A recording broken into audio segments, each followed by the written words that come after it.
getting hot. And it sure does look like the processor is the cause of that heat.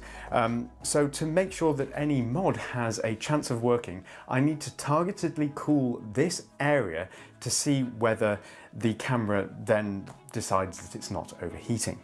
So to do this, I'm actually going to be using water cooling.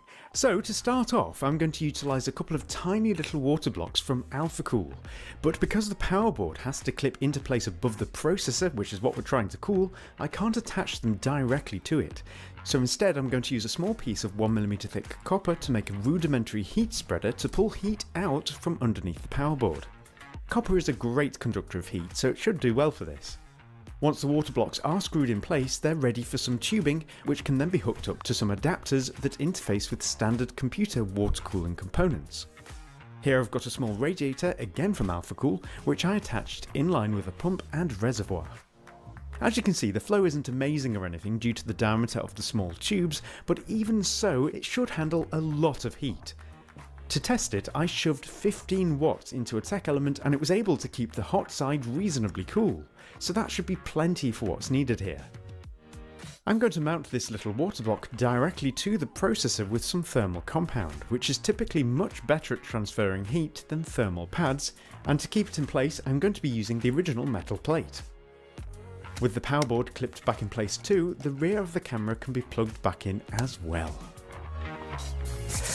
Right, let's hope it still turns on. Okay, good.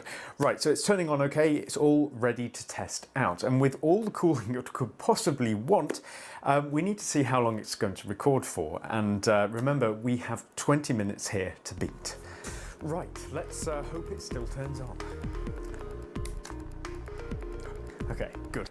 Right, so we're just coming up to 20 minutes now, so this is going to be the moment of truth. And with all the cooling it could possibly right, so we've just... Oh, we need to see how long it's going to record for. And oh, it's not hot. It's not even warm. That's the crazy thing. It's not even warm. The whole thing is cold. That is ridiculous. Well, to be honest, I was sort of expecting something like this to happen because there's been a lot of speculation on the internet that the overheating on here is timer based. And that does indeed appear to be the case, because even with an excessive cooling solution like this, the camera is still overheating at about the 20-minute mark, regardless of its internal temperature. Some people have gone further and claimed that the overheating is fake because of this, but